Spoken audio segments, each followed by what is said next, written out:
Good evening. Good evening, everybody. Good evening. Hey. Good evening. Hey, everybody. I'm Bruce Garfield, the director of the Columbus Music Commission, and welcome to the 5th Music Business Monday of this year.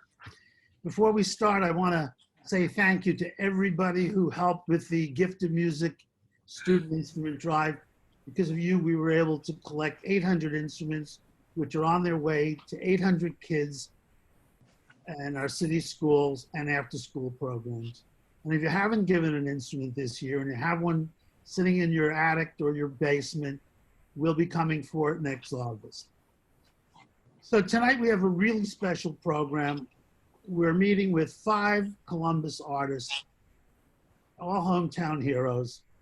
And to moderate this evening, we have a very special person who is no stranger to the Columbus music scene, someone who's been promoting local Columbus artists for years. He is the president and the founder of the new CD 92.9, formerly known as CD 102.5. Ladies and gentlemen, Randy Malloy. Yeah. Hey, Hell hey, yeah. go Randy, go Randy.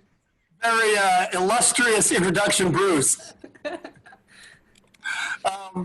Well, thank you guys for coming tonight. Hopefully we'll keep this as a rousing discussion for the next hour or so, 90 minutes, and we'll get to know some nitty and gritty about the 5 of you.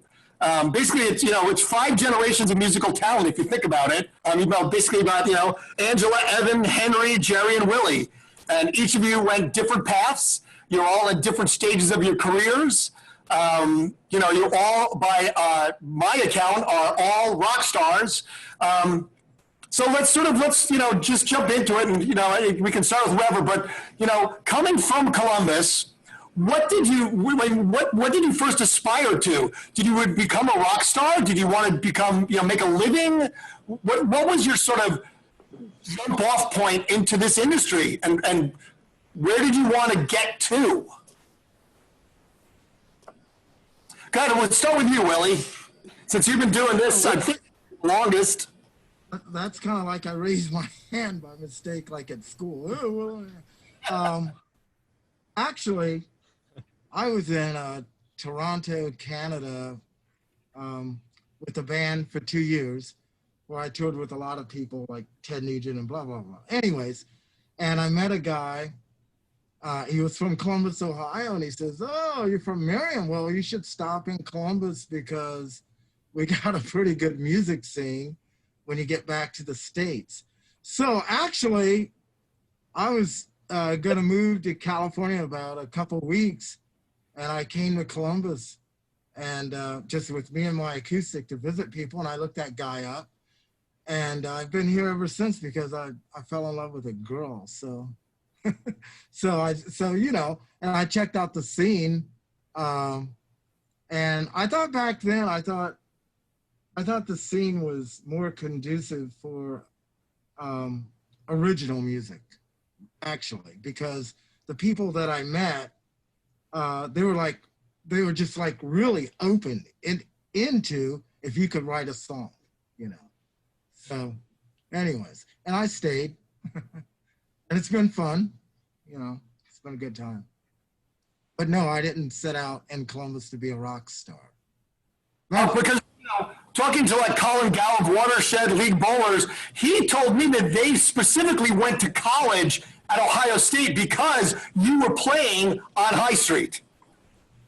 Well, that might be true. Yes, I was. I was playing on High Street, but I wasn't trying to be a rock star.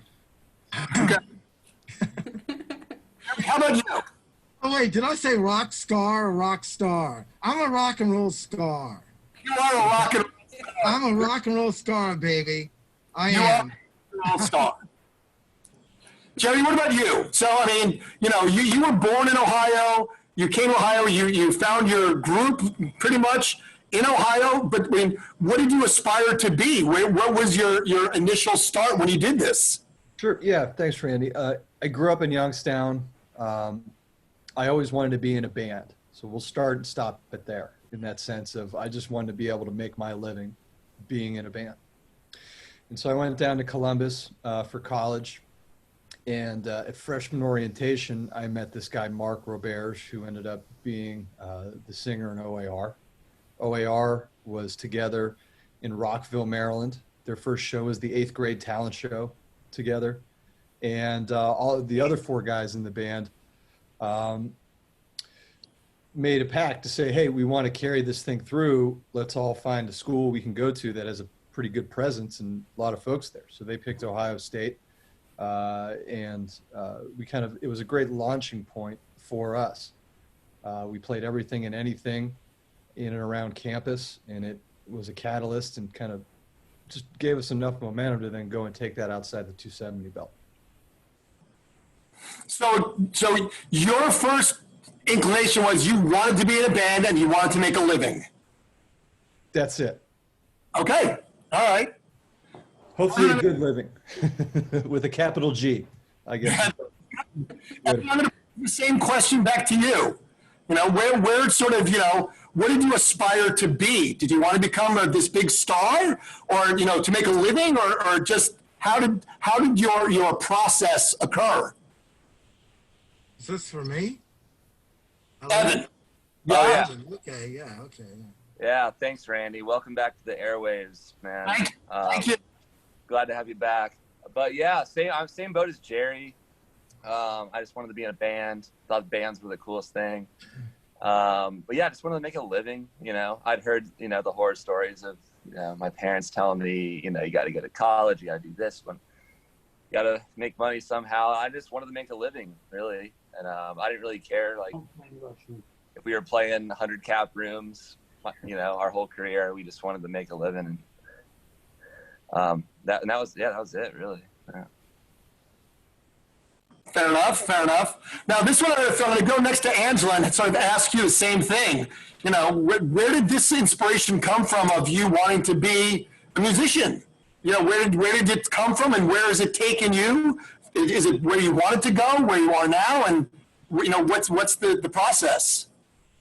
Yeah, I'm kind of in the same boat as I just love it. I love playing music, so I'm just like I've been just trying to find a way to like do it and just kind of like get by and just kind of keep growing, and that's it. Yeah, but I had a really good support system, and I didn't really take music that seriously until like after college, and I had support from like Fred Blitzer at Vital, helped me like get a start, and kind of made me think about it a little more seriously, like, hey, you can try this, and that's kind of I had a really good support system with my family and friends, and I think that all kind of pushed me into like making it a reality and just trying to make that like my main thing. So. Very cool. I saved you for last, Henry, because you were actually an intern at the radio station. Yeah, it was. Hi, everybody. Henry from Radattack. When you were an intern, you were already driven. I think you were, 17 at the time? Yeah. I mean, at 17, you had this drive that you wanted to be a rock star. And not just be in a band, though, but you wanted to be a rock star. I mean, yeah, I guess. I think it was more so just like I wanted to play live, really, like, because I started out in high school, and I grew up here in Ohio, just kind of kicking around with small bands with my friends, and that was always like the biggest thing to me. It's like I want to play shows, I want to play live, and like make people dance. Yeah, and then it kind of transitioned to like, all right, like I want to do this for the rest of my life because it's so much fun, like I don't want to work a day job or anything like that. I want to make music. So, and to me, what's funny is that I got to sit down once with Mark Mothersbaugh of Devo, and I talked to Mark a little bit, and the conversation sort of evolved around this, that he didn't really aspire to be a rock star. He's a writer. And, he actually has done a ton of children's cartoons and writing for other people. And that's where he sort of found his level of success. And that's what, to him, getting on stage it's a nice side job, but, writing music was really where he found his inspiration of what he thought was success. So I'm sort of dovetail that into, that sort of same question is, where do you guys find yourselves when it comes to where you are now, where you may have been or where you want to go to as success? What do you consider success? Now that you all are in the music industry, you're making a living at it, or still working to make a living at it.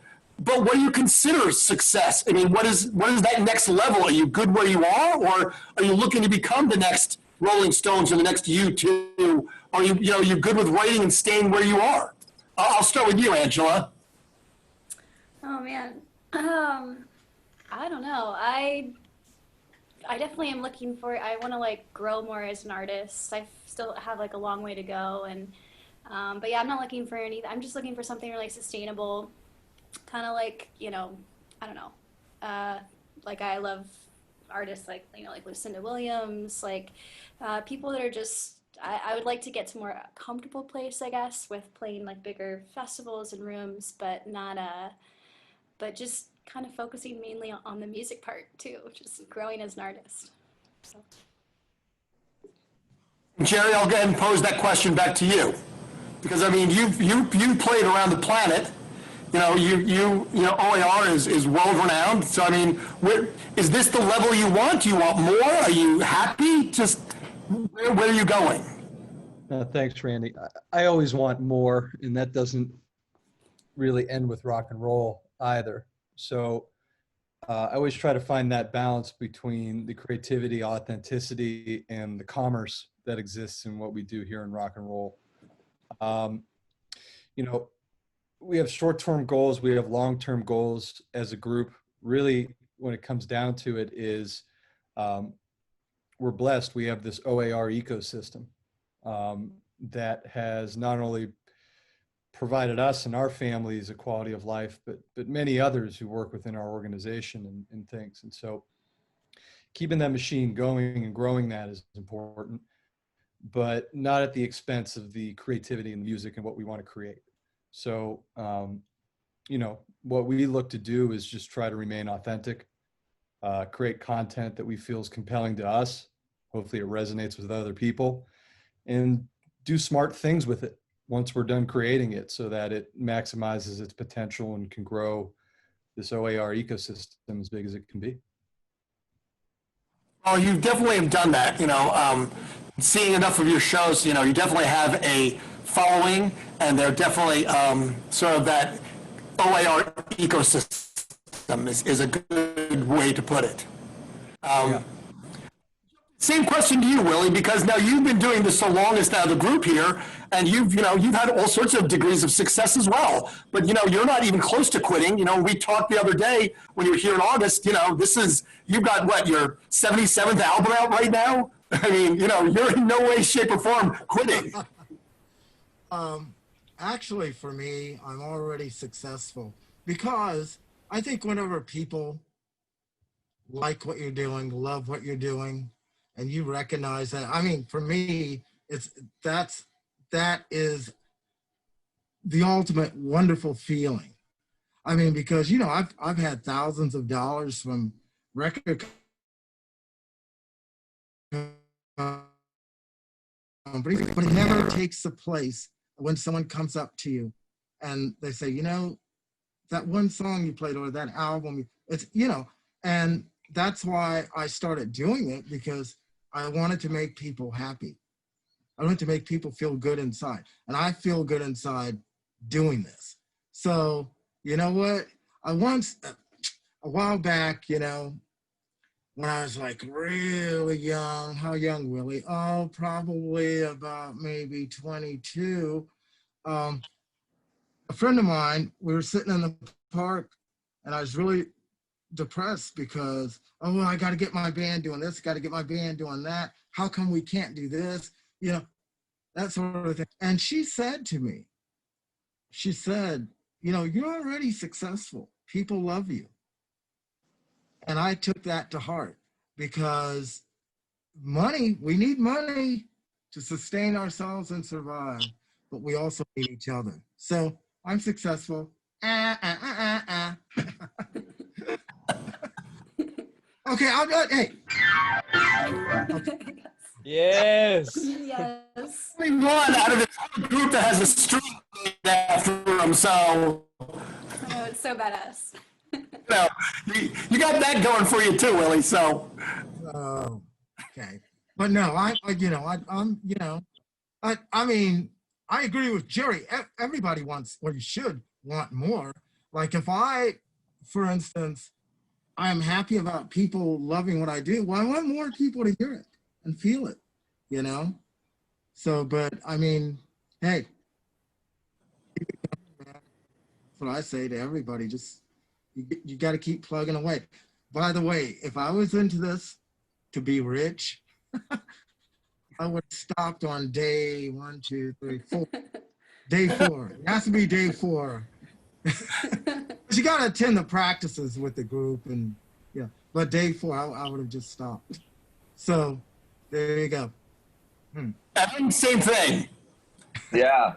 Yeah, I guess back in the day, I would have said being a successful musician would be like you'd have to win a Grammy or whatever, sell a million records or whatever. But like today, I would say like just having a group, in my case, 3 other guys of like-minded individuals who all believe in the music we're making, is, that's a win in my book. Just we're all on the same mission, believe in it, and we're going to keep doing it. And I also have another band, same thing, 3 other guys in the band, and we've only played 10 shows because of COVID, and we have a record out, and it's not nearly as big as CAAMP yet, but I mean, that's successful to me. I don't know, we all believe in it, and we're going to keep making it because we love it, and being on stage and playing those songs to people is just the best feeling in the world. And but yeah, I also want a street named after me, and I want to play Madison Square Garden like Jerry, but like that's all that too. But I feel like I've been successful just with surrounding myself with like-minded musicians. Henry, who's muted. Oh, there he is. Since again, I'm going to come back to you because sort of as the youthful component of this group, the one that's ready to vault his career.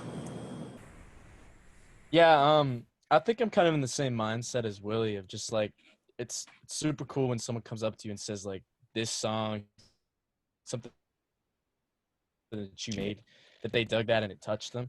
That's it's all wrapped up in kind of the live thing too. Like I think being successful is really just having a group of guys and making something that you're proud of and having it be cohesive and impressive to people. And that's what really like hits you. You know what I mean? When someone comes up to you after a set or something, they're like, that was killer. You're like, well, hell yeah. Like that's all I wanted to hear the whole night. You know what I mean? Well, that's, I think that's sort of the theme of it is, musicians are play music. That's what you do.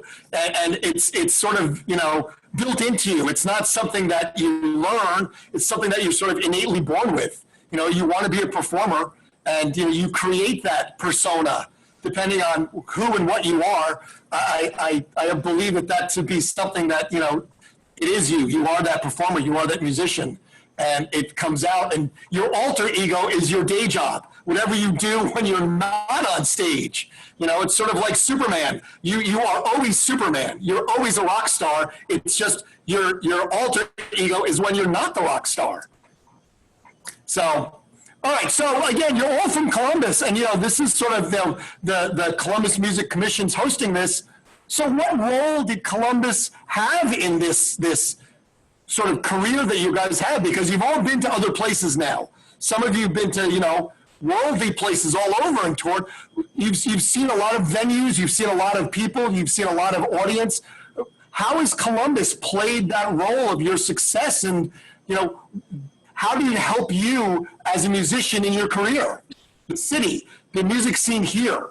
What are the things that helped that Columbus did? And I'll start with Willie on this one because, again, the guy with the street named after him, and people that went to college specifically. Whoa. I got a what? A what? A street? What? Really? You're kidding. For real. I need to pull that picture up and share it with everybody, or you already have? Yes. That's badass. I'll take my $20. Thank you. I heard they're gonna give me a parking meter pretty soon that plays music every time you tip it, right? Oh my god. Like that. Okay, all right, okay. So, all right, okay. Hey, man, I don't even know why I'm even here. Come on, you guys. I'm not like Wah, wah. We need some musical entertainment, Willie. So how has Columbus sort of helped nurture your career? Oh, well, the fans are great, of course, and being a musician, I think these guys will. It's easy financially to live here, and that's important. I mean, if you go out to Los Angeles, New York, Boston, I have musician friends that have done that, and they're like, oh, why did I ever leave? And all of a sudden they're back, or they're doing something else instead of music, to try and make ends meet. For me, for instance, Scott Steinecker was very helpful, in providing shows, opening, my band's opening and so forth. CAAMP, CD 101, 102, and I think the best thing about Columbus is that the fans, once people find out what you do and they love it, they're dedicated. And that's helped me to keep going, flowing, because again, without the people, you can make, write, create, play all the music you want to. And if they don't dig it, if you don't have it or someone to play to, you might as well be doing something else or nothing at all. At least for me. And I've been very fortunate to have not only the fans, but industry power people here to behind me. So I love it. So there you go.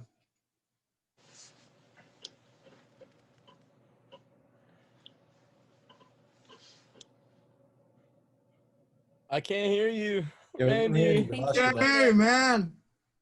I muted my mic so I wouldn't there be. you go. He's We wouldn't back. hear you cuss, right?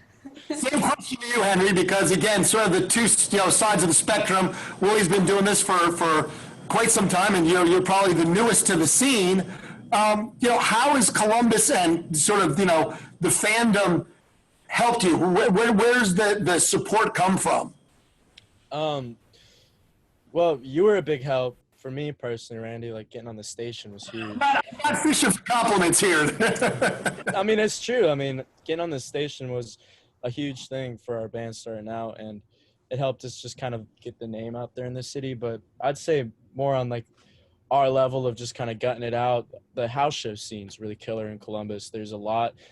Before coronavirus, every weekend I could go out and go into someone's basement and watch like 4 bands rip shit up if they're out of town or local or whatever. And that's kind of where we, got our chops, just playing house shows and just around the city, like on campus and wherever, but mostly like campus area.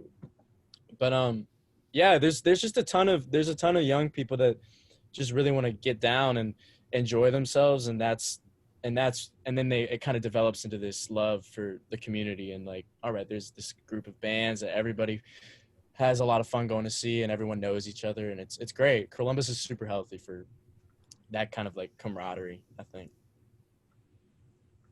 I mean, there's definitely a lot of the underground scene that's still happens in Columbus, and I think that is beneficial for bands that are trying to get out there.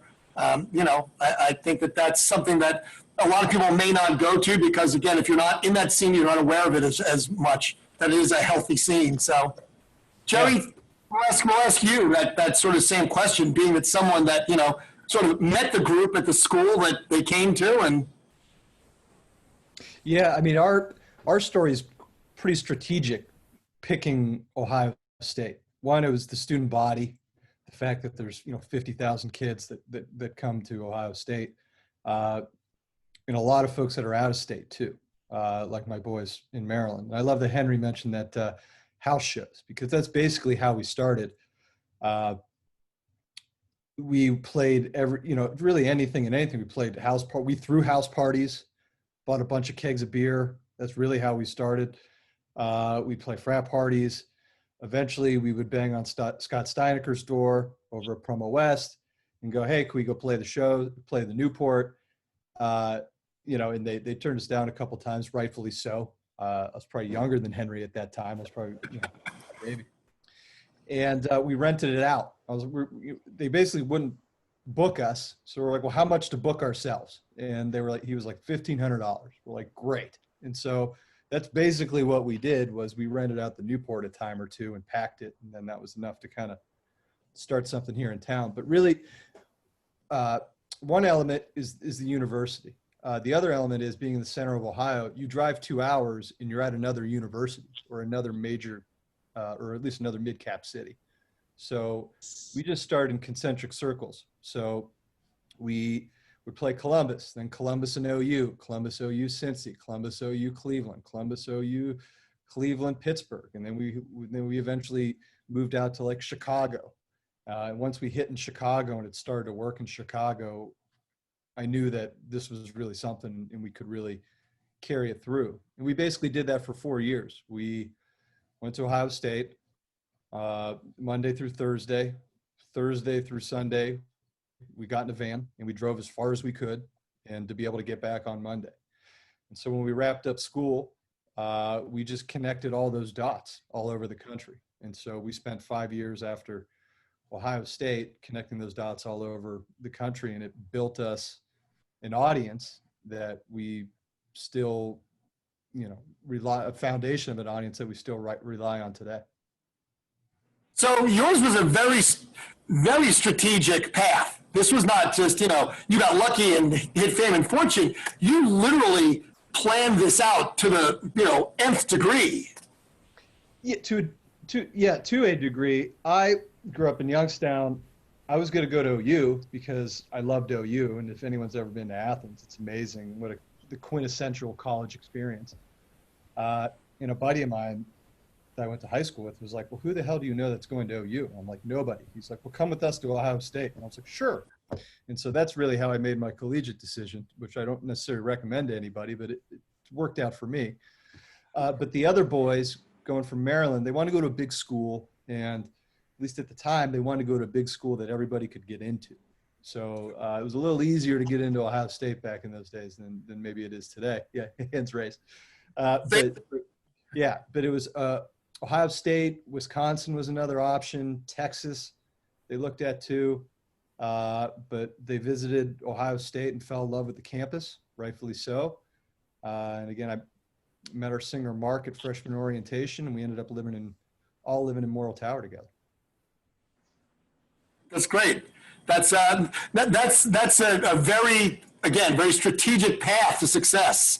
Sort of, following that path of going out every weekend, concentric circles, moving out and, broadening your base, each week, and doing it for 4 years and then 5 years after. So, Evan, how about you?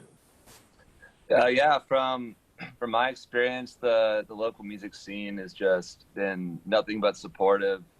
And, everyone's going to each other's shows and you're meeting people every night. And also, Randy, again, like the station does such a good job with like promoting local shows. And that's when I drove around in a 2000 Jeep Cherokee, didn't have a CD player or anything. So I listened to the radio and I would hear about these shows and I'd show up and I'd meet people and end up, jamming with whoever, making plans to jam with people, and then they come to your shows, and it all just, everyone's just super supportive and friendly around here, and they want to see you succeed, and everyone's just on each other's side.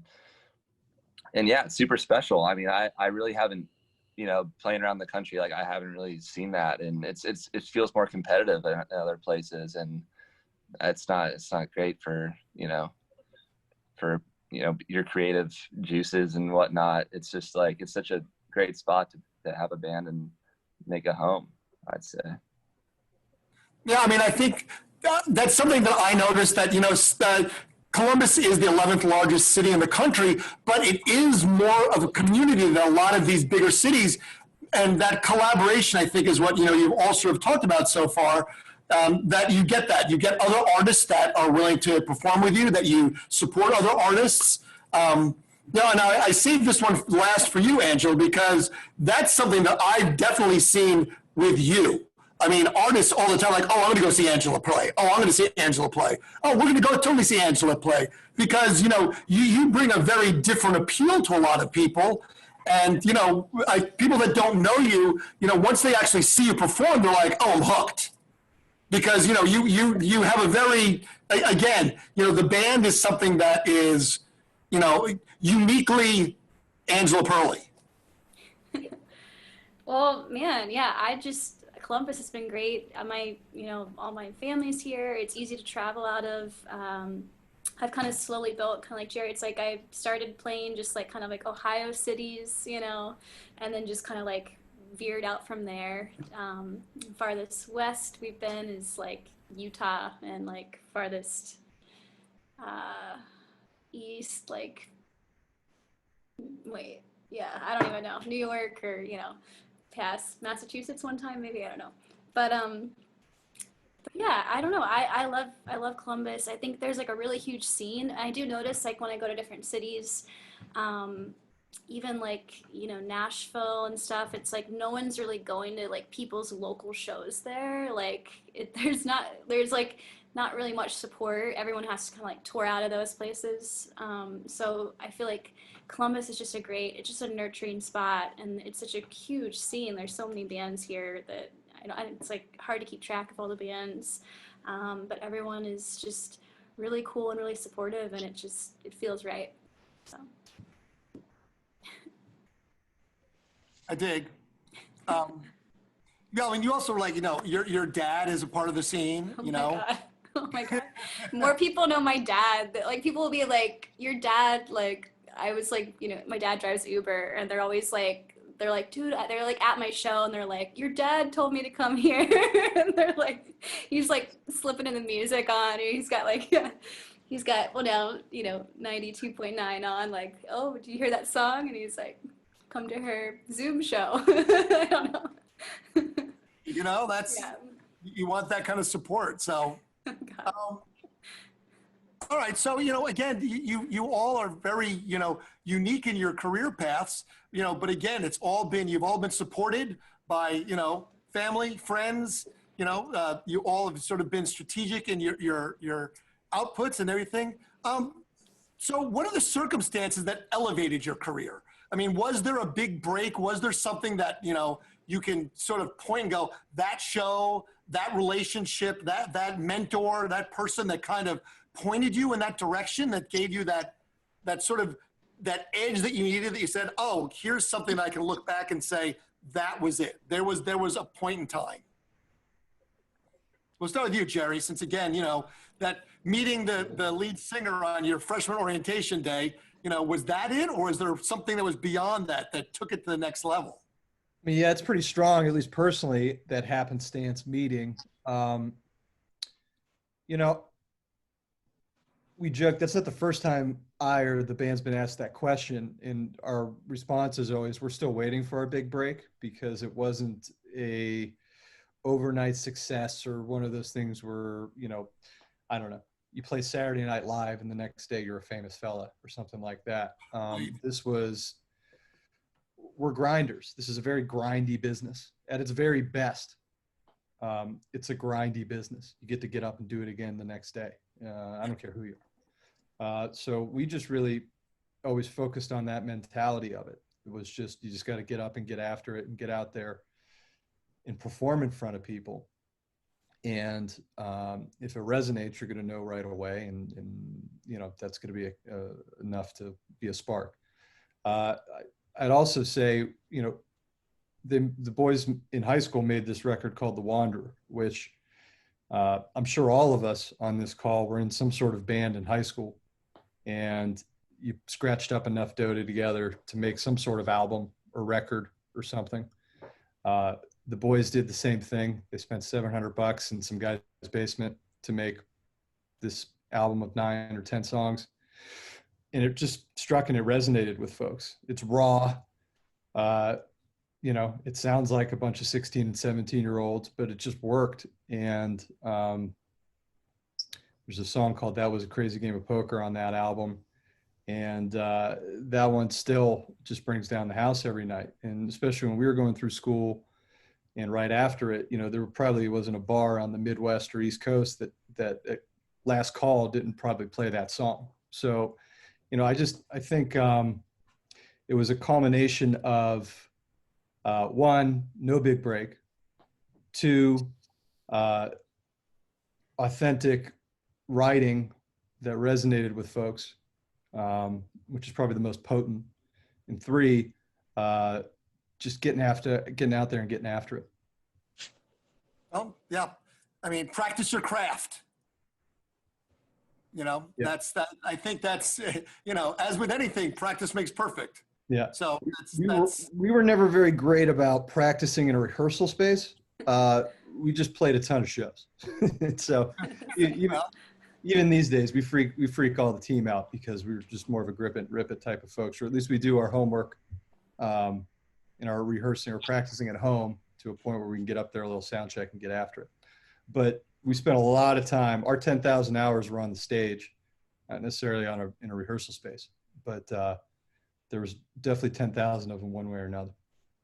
Well, that's, again, you know, I think that grinding it out, I think, is a perfect sort of sentiment for it because, you know, going to Willie, again, you know, you've been grinding it out now for 4 decades. So was there ever a point that you sort of said, oh, this was a tipping point of success? I don't know. You know, like when I was 16, I got signed by Capitol Records, the publishers. So, you know, and then after that, there's been all kinds of things, opening for Blondie, the Ramones, Muddy Waters, B.B. King. I don't know. I love to play, and I guess I never really thought, except for maybe one time, about the big break when I was signed to A&M Records. Had gotten a manager out of New York. Well, his wife and her sister was coming to see the band at then the Agora, the group I was in, the Buttons. And she came up to me one night, his wife did, and said, hey, my husband is this big time manager in New York. And I've been telling him about you. When are you playing again? And so anyways, I hooked up with him, got the manager. Took us about 7 months to get a deal. We got turned down by everybody. I mean, everybody. And then all of a sudden, it seems like everybody wanted me. I mean, that's just the way the industry was rolling. And we chose, or A&M chose us, or both, or whatever. And of course, there was a lot to do about, oh, Willie Phoenix is going to be bigger than Mick Jagger. Okay, whatever. But I never, you know, I can't really, there's been so many successes, you know, I mean, in my career that I consider, you know, successes, you know, I mean, just to play, and I know you guys know, play the Newport, man, you know, that's a cool fucking feeling. Oh wait, did I say that? Yeah, he said, he did. So I'm gonna say fucking feeling. Henry said it. No, yeah, I saw it. Yeah. But no, seriously. I mean, when you're, you know, I think when you're in Columbus, and I don't want to say a place like Columbus, but especially if you live here and your music basically grew up here with the people, you know, I think any real amount of success is success. It is a break. I mean, people that, again, everybody knows, even playing what some people consider a dive bar. If your band is playing that weekend, hey, baby, that's a break. Because if your band's playing, there's like about 100 bands in town that are not playing, and wish they had that fucking gig. So I'm just saying, all along the way, there are those breaks. And you know what? It all depends which path you take, right? I play the dive bar. Maybe if I would have gone down High Street instead of Indianola, I might have, my car might have hit, the president of RCA Records. Oh, shit. Hey, man, I got my demo tape right here. But no, it all depends what you make out of it. You know? Have a happy evening, or is it going to be? I played in front of 2 people, man, before. And I just, I'm at Madison Square Gardens. Let's go for it. Because you never know who's in the audience. Can I tell a quick story on that line? You already have, so keep going. That time? Okay, when I was signed to A&M Records, the executives, a couple of the executives came to Columbus, right? They were checking up on us and, that sort of thing. And we were getting ready to go on the road with Brian Adams. And so the head of A&R asked me, he said, hey, is there another group we should be looking at here in town? And me and my manager were talking. Yeah. We'll take you to this place that used to be, well, at the time it was Zacharias's Red Eye Saloon. So we went to see a band there, and I'm not going to mention their names because they were a great band. And it was like a Thursday night, and we decided to go up into the balcony. And these guys were supposed to come out at 9 o'clock. They came out maybe like 9:30 late. There weren't that many people there. And they weren't dressed. We thought it was a sound check, and they were actually playing. And the executives, they were like going, what is this? You said, and I'm like, well, they usually dress up in this and that, put on this big show, talking in between songs. And that's what I mean. I've had to play in front of 2 people, seriously, along the way. And you got to play like it's the last time you're ever gonna fucking play. Seriously. And those guys, I'll tell you what, you know how hard it is, not only back then, but now, to get really big wigs that can say, oh yeah, I want that band and we'll fight for you to come into town. And there was their chance. And they came out talking and, oh, it's a sad night tonight because blah, blah, blah. And I'll tell you what those guys did. They were from California. They didn't have to live here.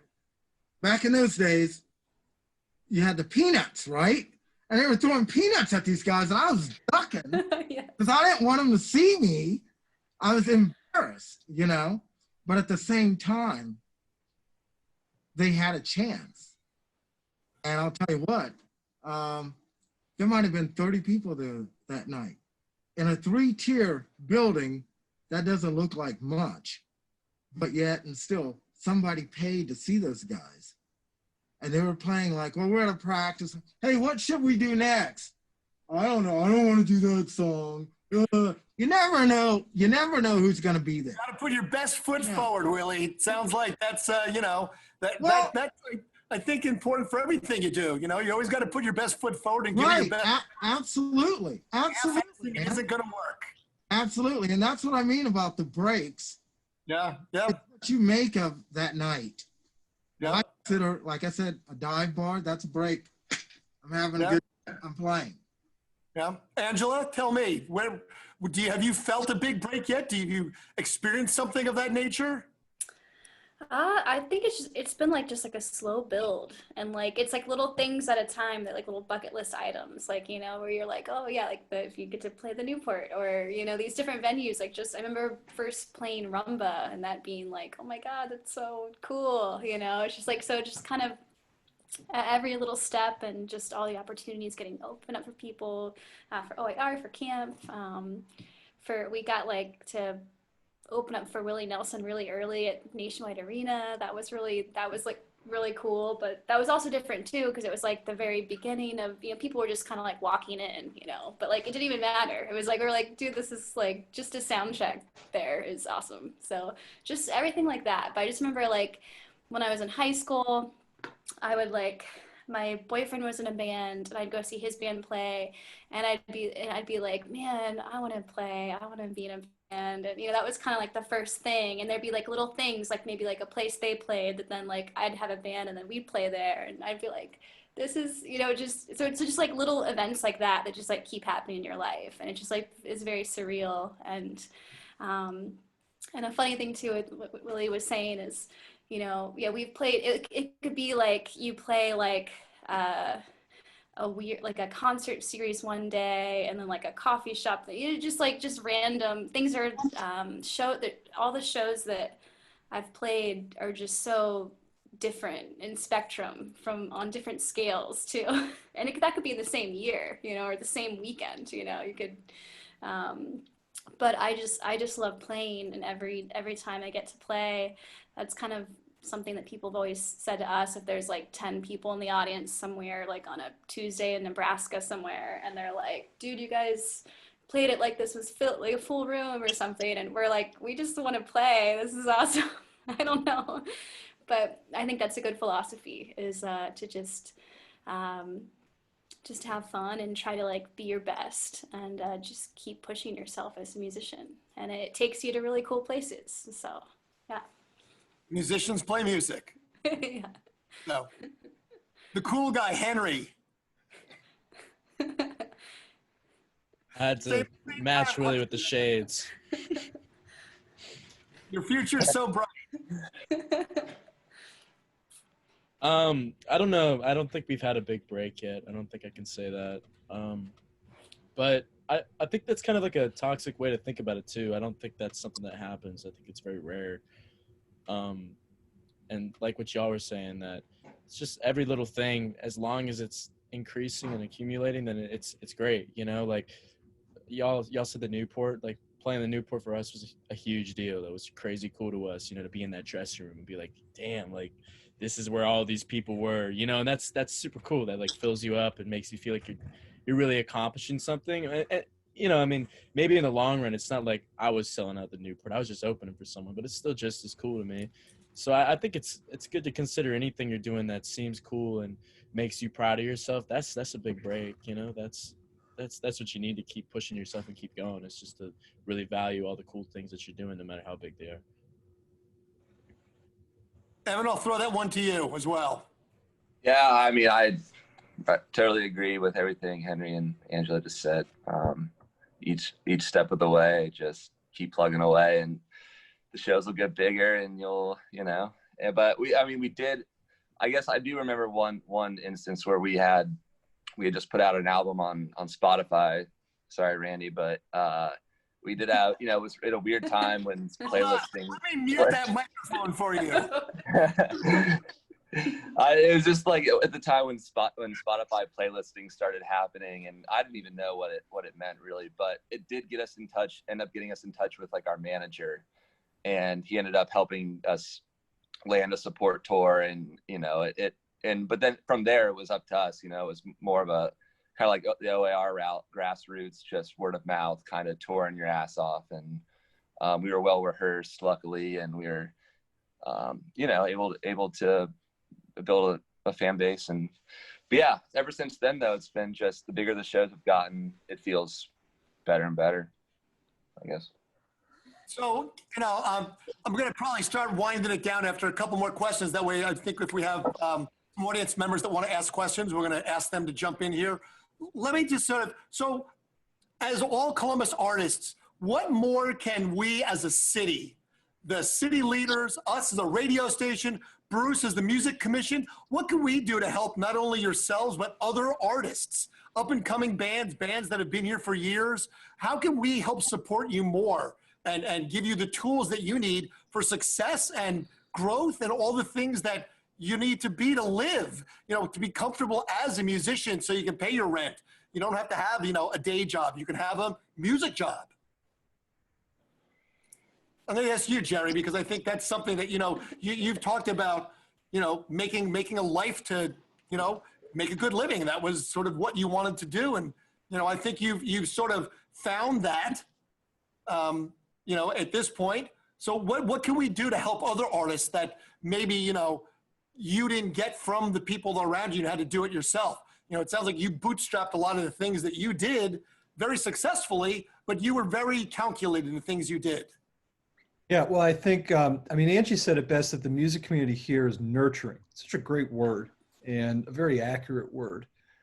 You can go to bigger cities, you can go to cities with a more kinetic music scene, but it's probably not as nurturing, especially for original music. And that's something that Willie pointed out as well, is Columbus is great for original music. There's plenty of venues here for folks to play. Obviously plenty of house parties and all kinds of things as well. So that's a big W. Randy, the stuff that you guys do is awesome. And what Bruce is doing too, just trying to create some noise and raise some awareness for some folks, but just highlighting the local folks that you do is great. And even I remember going down on Front Street and knocking on their door when you guys were down in the Brick Building and handing Andy Man, God rest his soul, a CD over there, and him playing some very, very early OAR. And just literally knocked on the door, handed him a CD. He's like, thanks. And then it just showed up on the radio at some point. And I think, do you still do the Thursdays where you can just cold pitch? You can elevator pitch, you guys? Oh, yeah. Wednesdays. Love that. People still do it. People still knock on the door and bring CDs down, and they still do it. The best ever, man. The fact that you can go to an independent artist, someone starting out, someone who's seasoned, can go down to a radio station and basically elevator pitch themselves to the program director to try to get on the radio. It's fantastic. What a great opportunity for folks.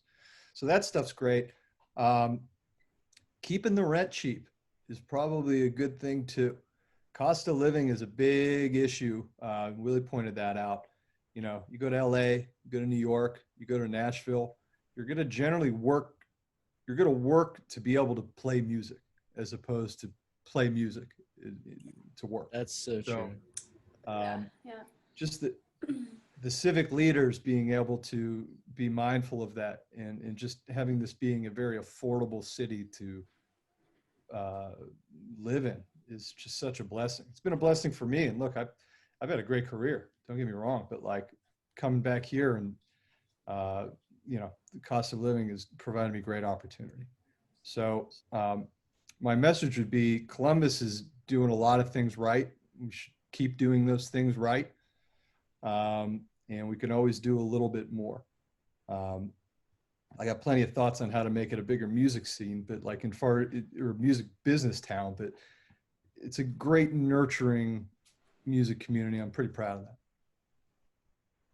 Yeah, I think you're very, very accurate, I think, on the cost of living thing, because again, being able to live in an affordable city does allow for artists to grow.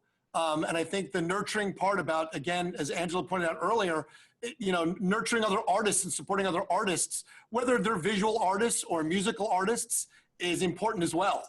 And I think we have a very robust art scene. The Greater Columbus Arts Council, I think, does a great job of that. And I think, the Experience Columbus and the city leaders are definitely sort of leaning in that direction more and understanding that art keeps people here. It helps the youth want to stay as part of something that is not just, a city where you can work. You have to go and do things after work. So, yeah. Angela, what about you? What more can the city do?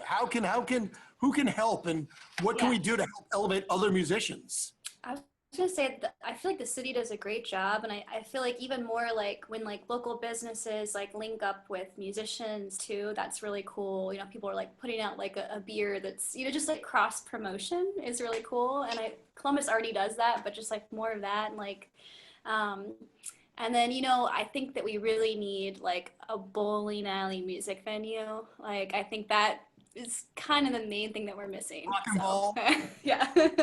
Yeah, the Brooklyn Bowl needs to come. There needs to be a Columbus here. We're the test market. I mean, come on. We're the test market. So. I'll put a couple lanes in the big There. Okay. Yes. Oh my God, please. And then also, part of that can be like a skating, like a roller skating music venue too. So Outside. outside, yeah. Covered outside though. Yeah. I mean, more of that. Willie, how about you? What things? How's the city doing? Besides, you getting your own street named after you. I think you got some stuff going on. Here we go again. All right. Okay. I'm like Jerry. I have a lot of thoughts on this, but I'll say, back in the day when I was growing up in the 60s, they had a local TV show. And it was Jerry Razor's Dance Party, actually on television. And I think there's enough wonderful talent in this city that if somebody could get behind and produce a local show that will, explore, business terms, exploit the rock and roll community. I think that helps. People watch the local show and they see local faces and go, oh, I'll check these guys out at whatever bar, right? And then the other thing I think that will help local musicians is maybe the Columbus Music Commission, you get some of these bar owners up here and talk about what it takes to play their bar. I mean, really, because we all we're gonna have to come together, right? Yeah, well, that sounds like a good song. Oh, we're all gonna have to come together. Right now, over you. What? I'm writing. But no, really, you need those people involved. Because they are involved when the musicians go knocking on their doors, texting them or whatever. But I think a lot of musicians, not necessarily the people on this panel, but the guys and gals that are starting bands right now, they need to know what they need to have in order to play these bars. Well, I think that's part of, I think you're right. I think the Music Commission is working on those things. I mean, that's their job. Is to help business. The business the TV of music show? in Columbus. Are we doing a television show, the local television show with local artists? That would be sweet. We need to do that. That's why we're having bands play the big room so that you can have just that. We want people let's to get do it there. Let's bring in Channel 4. Let's get Channel 4, Channel 10 to do the big room, and you're the host, and bring Hotel Ken Friedman. Bring the local bands in. Are you paying attention to this? Wait a minute, you froze on my screen for a while. Don't make me start banging on piano again, man. Okay. So what do you see the community of Columbus being able to do for artists like yourself, or again, to help these up and coming artists? Is this for me or Evan? Evan. My bad. Those are all really cool ideas. I don't know. It's like we got our start in Athens actually. Started playing open mics down there, and we would hit it once a week at Casa Nueva, and we met so many musicians and just like had great nights every week. And I'd love to see a hub like open mic night once a week in town. I think that'd be super cool.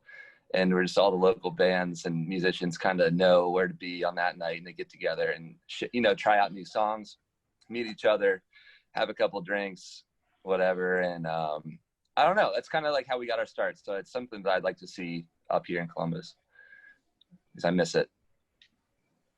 Very cool. Very cool.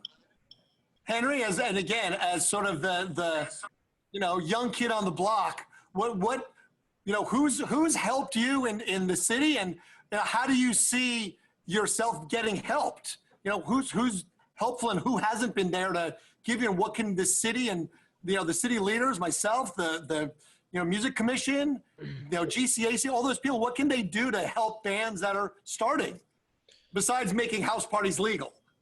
Yeah, that's a good one.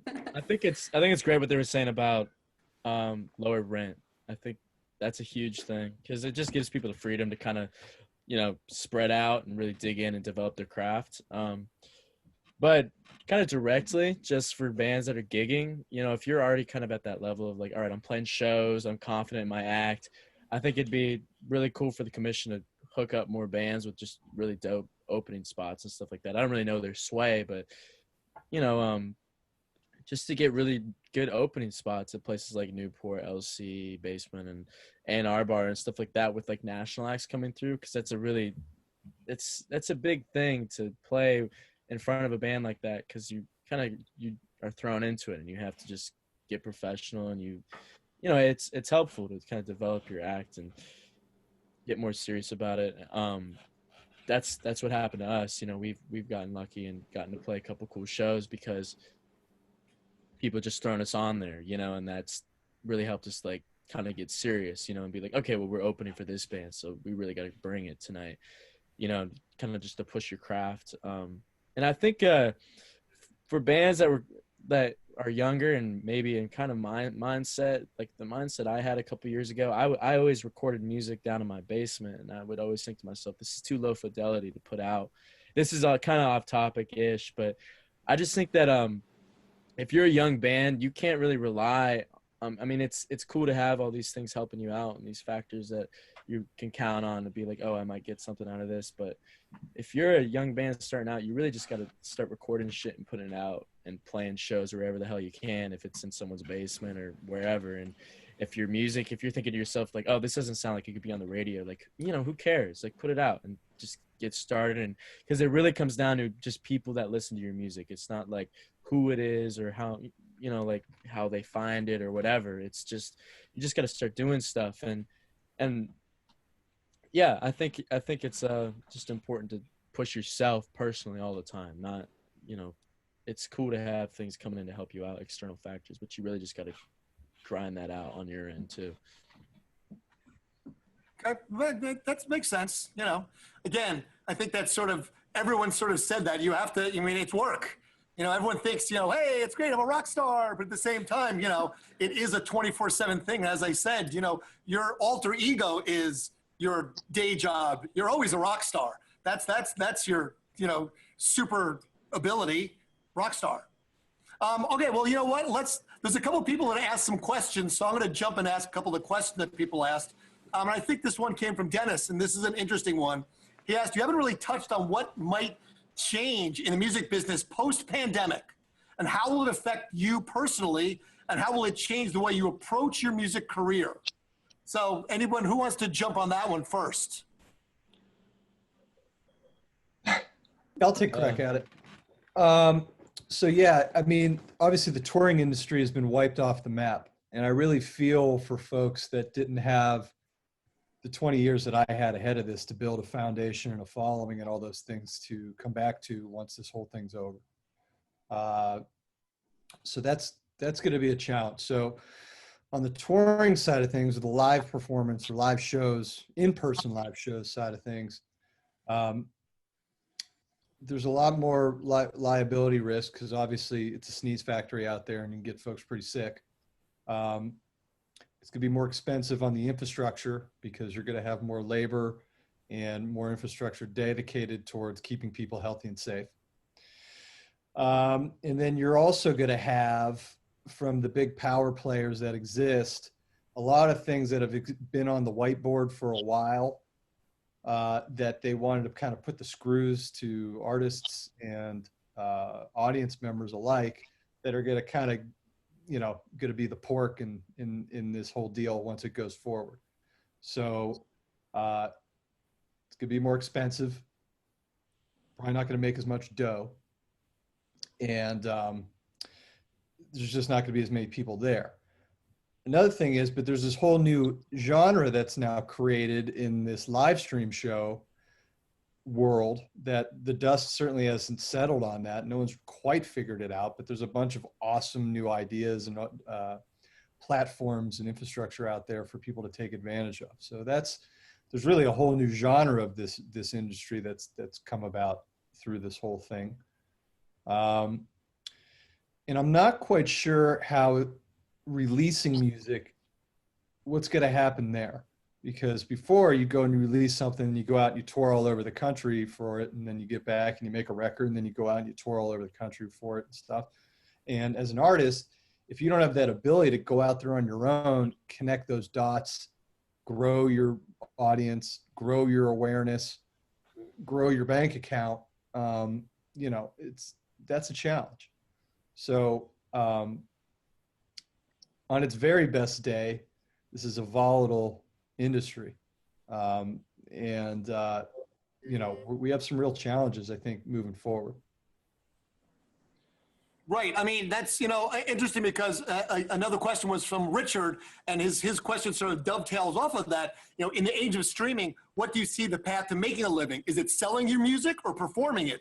Because, why do bands tour? Because they make money from touring. So will that, without touring, change that model as well?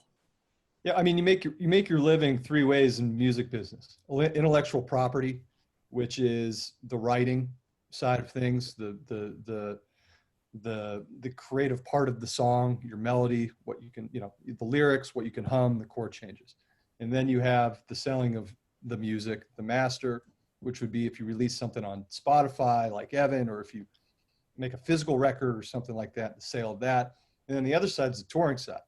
So if you hack off one of those, it's a big, it's going to affect things. But, rock and roll's music business is a canary in the coal mine for a lot of tech and popular trend. I'm confident we'll all figure it out and get after it. Angela, how do you see this affecting you sort of post-pandemic? Oh man, yeah, it's been pretty crazy because my motto has always been more like a working musician, and I don't really have a Spotify. I'm on Spotify, but it's not like a big presence or anything, and so it's always just been the shows. So that's been my income. It's just all shows. So it's been really hard. It's been a crazy year, and it's definitely not going to stop into next year. But I think just finding creative ways to do things, having a mixture of the live stream stuff with socially distant, just you have to be realistic. And for me, it's to scale things back, keep things more local, and a lot of our music venues that we play at are gone. They don't even exist anymore. They're not going to exist next year. So it's kind of just kind of still hanging in there and staying positive about it, but being realistic and just scaling things back until things can kind of I don't know, come back, and they will. It's just going to be, next year is going to be rough as well.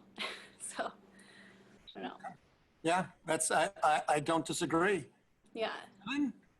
Sort of the same thing. I mean, what's you guys did a lot of touring. You were on the road a lot. You were playing a lot of shows. And how does the pandemic and sort of post-pandemic, worldview to you guys seem? You talking to me? Yes, sir. Sorry. Sorry. I always miss my name for some reason. Evan. I don't know, man. It's so tricky. It's none of us had to deal with anything like this before, and it's. Yeah, man. I don't know. I mean, we're all creatives. We just got to find ways. We'll find ways to, just keep making records, keep making good songs, put out music. But when all this is, over with, people hopefully won't be taking shows for granted, and will come out and it'll be the Roaring 20s, and people will, just not take live music and an art for granted and live it up whenever they go see a show. And I don't know when that will be, but until then, you just got to stay creative in ways. And even if it's live streaming and stuff, I don't know, just go for it. Keep playing. Don't, keep rehearsing, stay sharp. But other than that, it's up. I don't know, man.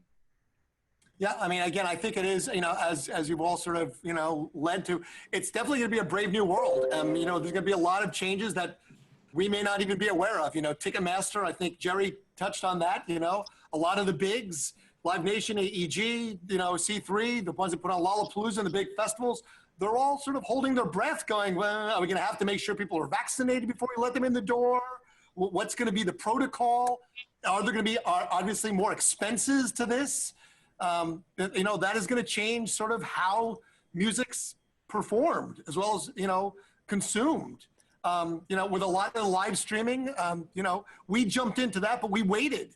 We didn't do it initially. We waited till, August. We had Willie do the first one until we could have it done to look a little more than a single camera and can be mixed and maybe hopefully sound good for people. So yeah, I mean, I think that is something that's very different. It is going to be, sort of this brave new world. Let's see, another question. This is from an anonymous attendee. Is writing authentic songs worth losing potential fans for, where basically it'd be more beneficial to write for a specific audience? So, I mean, I think that, that sort of appeals to all our artists that are, you write original songs. Do you write for specific sort of themes of trying to be popular and successful, or do you write because it comes from your heart and it's what you enjoy doing? I'll start with you, Willie, since you've been doing it forever. I write whatever I feel like I have to write, and that's right. No, so damn the critics, full speed ahead. Look, you want it, you write it. Yeah. I mean, you can write for a specific audience if you want. But what I'm saying is that I'm gonna write a song, comes from somewhere, and I just let it come in. Just let it come in, man. Don't fight it. Let it come in. It might be a country song, It might be a blues song.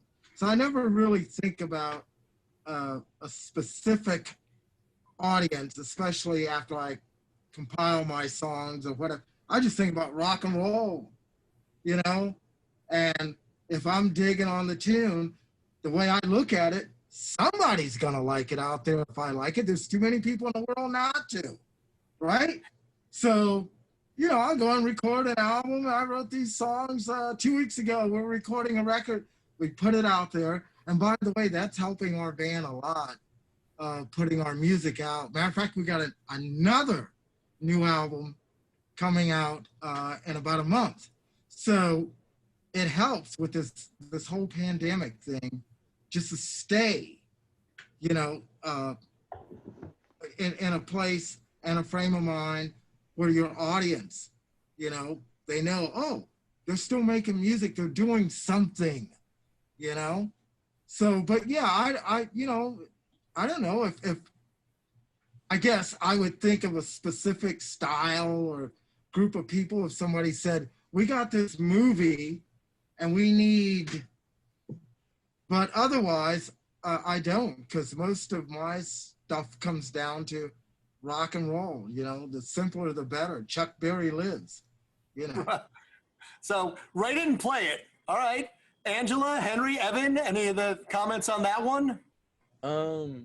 I think it is totally worth losing potential fans to write authentic songs, because once you're trying to write with a purpose and you're like, well, I want this to happen when I put this out, you're putting a filter to your creative process, and that's just going to totally junk the whole thing up. And in my opinion, it's going to sound forced and weird, like, why?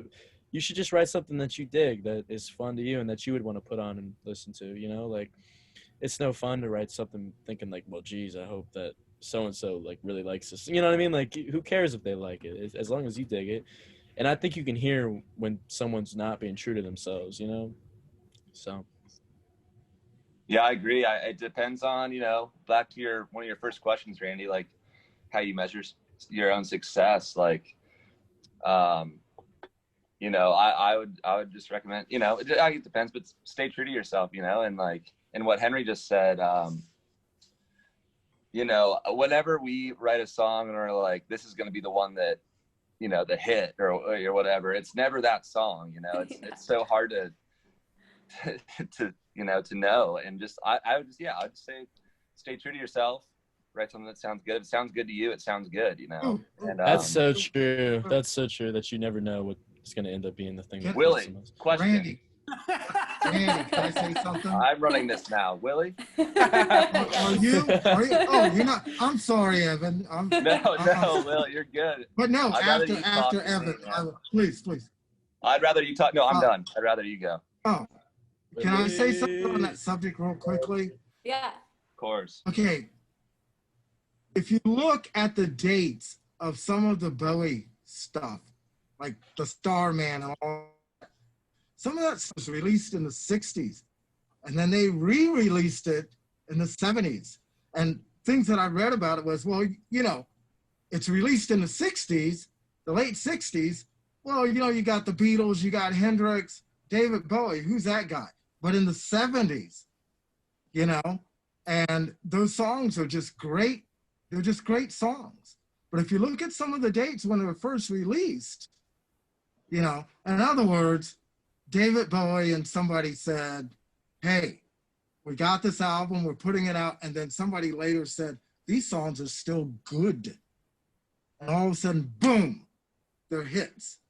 So, I say stay true to yourself, and it is worth to lose a few fans.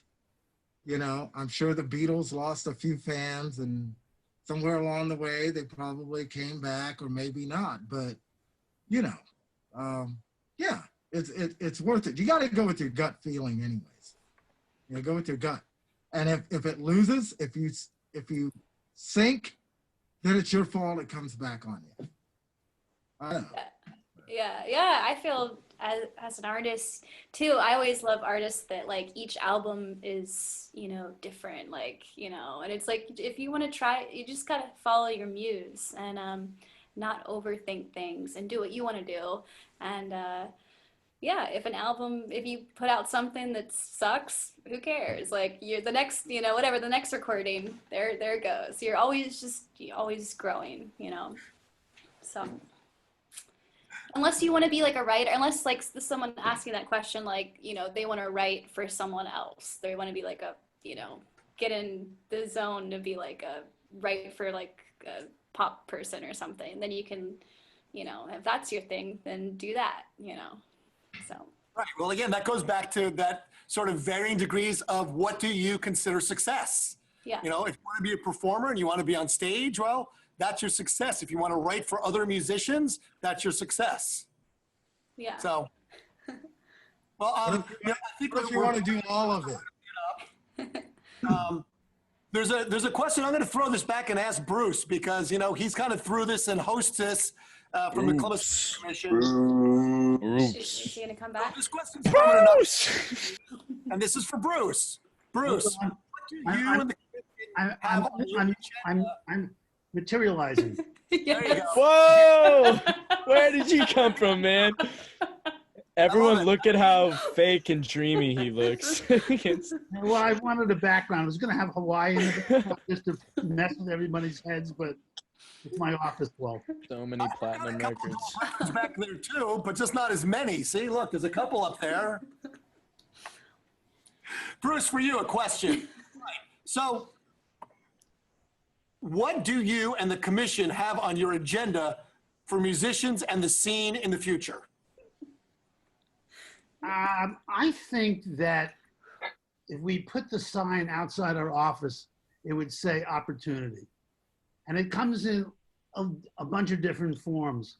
It comes in supporting musicians and talking to local promoters about utilizing Columbus musicians on their stages. I've said to some of them, well, who buys your tickets? And they said, well, yeah, local bands. I said, well, wouldn't it behoove you to put Columbus artists on? And we did this, Henry, we got Henry on Rock on the Range. We got Henry on Nelsonville. We've got local artists on Wonderbus. We had them on, just a bunch of shows. And Scott Steinecker, we all know what he's done for lots of bands in the past. Scott is totally focused on building the careers as he's done with 21 Pilots and Walk the Moon and lots of artists. So we're working on those things. We have a program called Music Everywhere. And we've been speaking to whether it's the convention center, special events. This year, even next year, the Memorial Golf Tournament, about not bringing in national artists, taking local artists and putting them on the bill. And we've done this now. We have a partnership with Downtown Development, having artists play at the Food Truck Thursdays. So that hires 12 artists every summer. And it's like $750 for playing a couple of hours in an afternoon. And we're trying to build it, bootstrap our scene, like to support the artists and the businesses we have now, the studios, the promoters, equipment supply. And next summer, we're going to finance 8 paid internships. There'll be internships with you, Randy. There'll be internships with Music Go Round, 5 or 6 of our local recording studios, Scott Steinecker, Prime Social, to take young people who have interest in the music business, because sometimes they're not going to college. And I know I dropped out of college because I was hanging around the Whiskey a Go-Go. I was going to UCLA. I met someone, and that was the end of the story. I bailed. But so we're going to have internships, and we're going to make an extension of these Music Business Mondays by having very serious weekend workshops, probably in the summer or the autumn, where we'll have experts not doing an hour or an hour and a half, but 4 and 5 hours on contracts, on nutrition and addiction, on songwriting. I mean, everything you could think of that an artist needs to prepare themselves, and involve local musicians as much as possible. And I think that, with all due respect to anyone involved in the music scene, one of the things I think we're lacking is we don't have a real music business infrastructure. I mean, I don't know if our panelists, what would you have done? How would your careers maybe turned out if there was a record company here, or there was means of distribution, or a professional manager with connections, or any of those things? We have tons of clubs. We have a huge amount of people who love live music and support each one of you. We have record stores, we have equipment supply. We don't have a label. We don't have, road to distribution. And these are things that we're working as an organization to change. We're also thinking of putting together for later next year, a career accelerator that will embrace young people that want a career in music, or you don't have to be 18 years old. You can be anyone that wants a real career in music. And conversely, artists. The artists, I'll give an example. I love Doc Robinson. And when I first met them, I asked Nick, so you made a great record, what's happening with it? Oh, we're releasing it. I said, what's your plan? He said, that sounds like an escape, not a release. I said, aren't you taking this to Americana radio? He said, well, no, we're not. I said, why? I know a great promoter, a radio promotion man, that would charge you $2,500 just to go to Americana. And the story was, we don't have $2,500. And that kind of stuff breaks my heart. I want to see, like, Jerry and Evan and Willie have really talked about where their careers have gone. And everyone has a great work ethic on this panel. And Angela, and everyone has a different kind of career path or where you're at.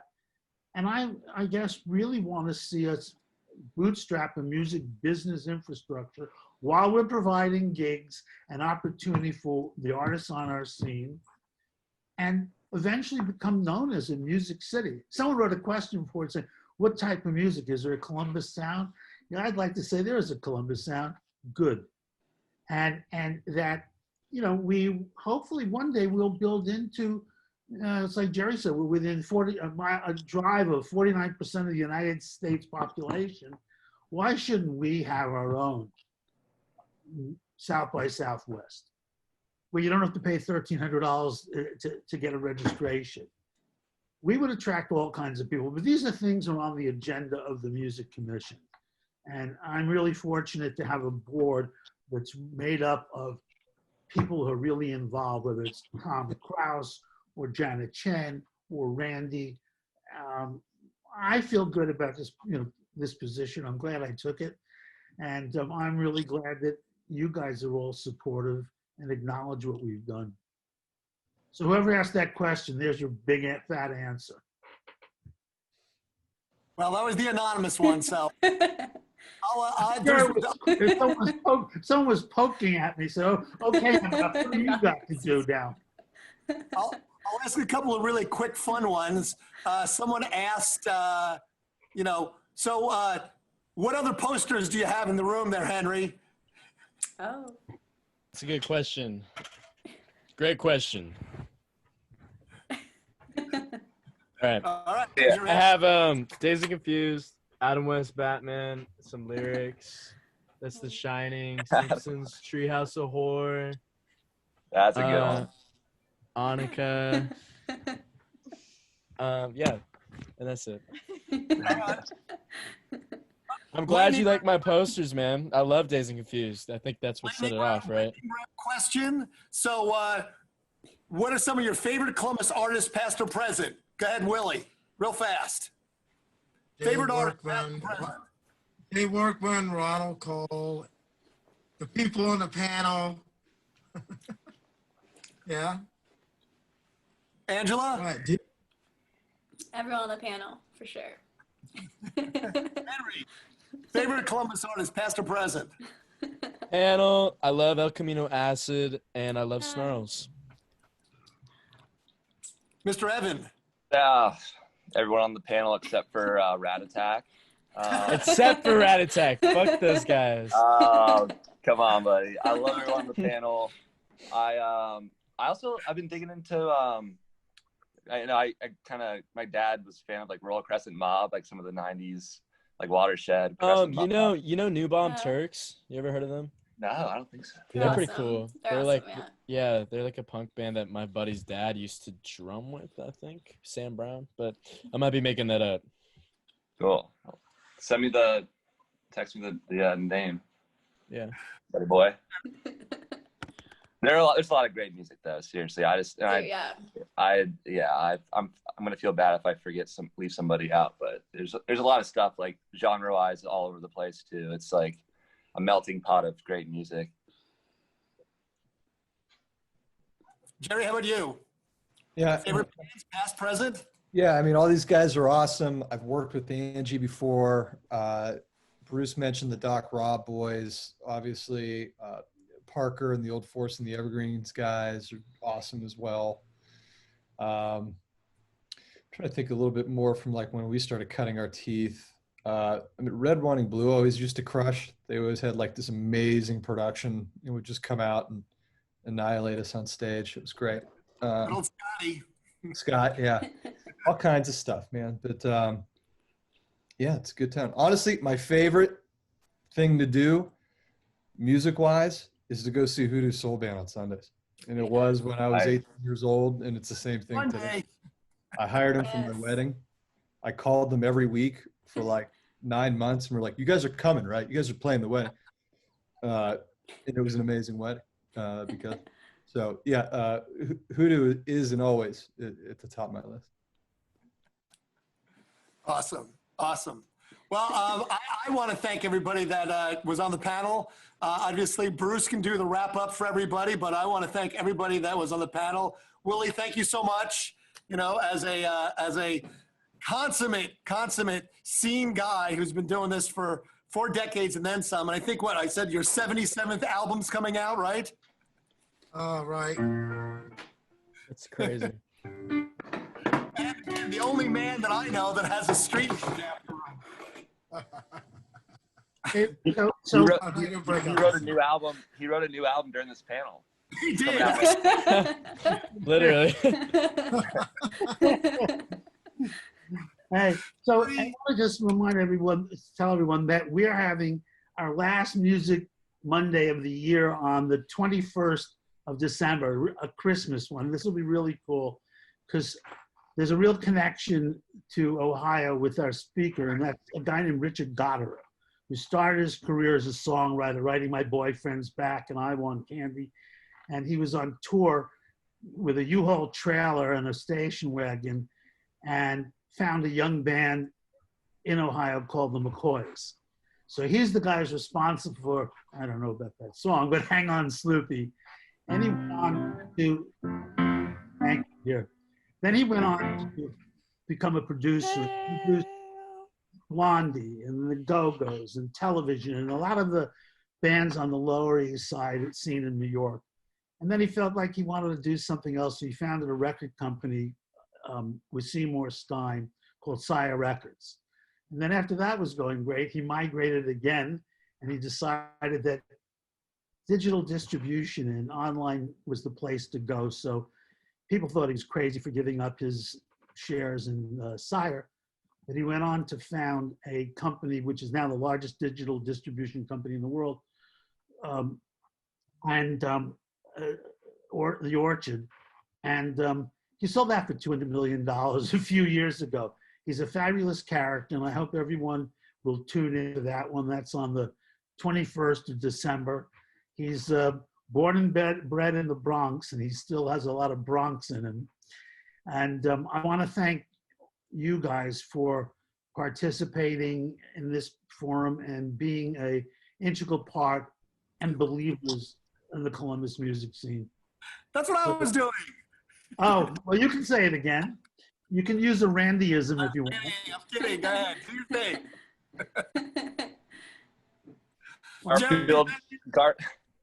Garfield Malloy 2024. Yes. Musicians eat free.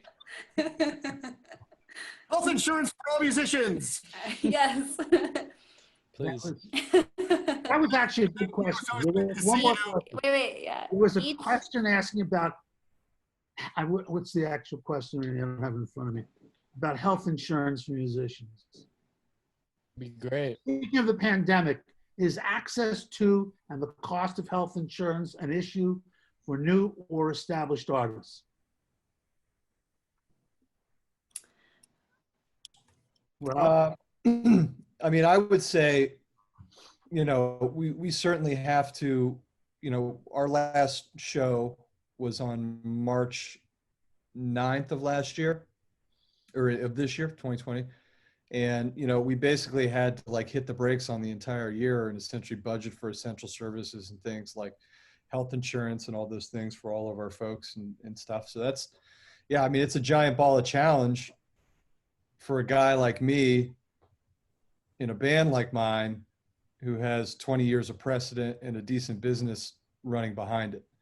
So for an independent artist that without that machine behind them, I can't imagine the struggle with all of that. Now I know you can, you know, depending on what you can do, you can get insurance through the union or things of that nature. You also have Obamacare and stuff, but you know, I don't got to tell anybody health insurance is quite expensive. And when you remove live shows, which is really the predominant vehicle for artists to earn a living and put pennies in the jar, that's gonna be a struggle.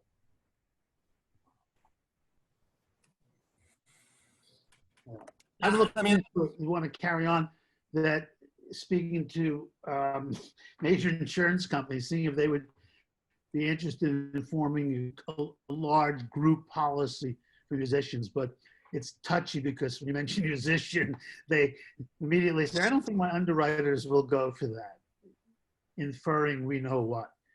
But that's a good question. And that actually came from Adam Friedman, who's the head of our board of directors.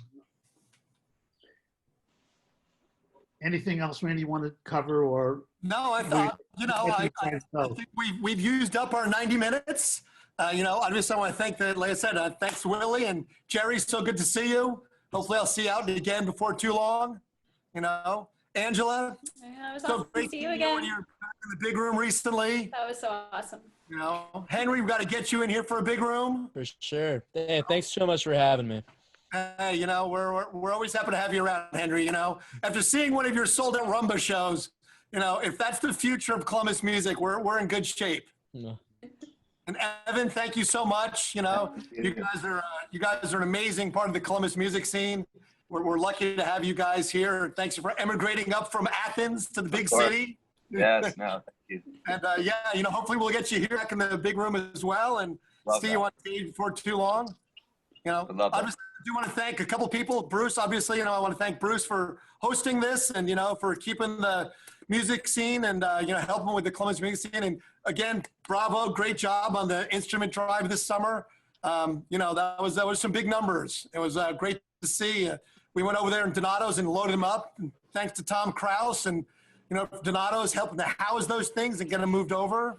You know, thanks to Ken Friedman from Channel 4 for all the support he's given to the Music Columbus, and GCAC, and, you know, all the people that are on the board that have really been stepping up. So yeah, I want to thank everybody that's, you know, supported the radio station for the past 30 years and, you know, stuck through us from our weird month of not on the air, back on the air. You know, it's been a crazy year, 2020. Hey. Yeah. All right, everybody, have a wonderful, safe holiday, and let's all pray that 2021 will be a far better year than this one. Yes. It'll be something. Peace out. Thanks, guys. Thank y'all. See you guys. Bye. That was awesome.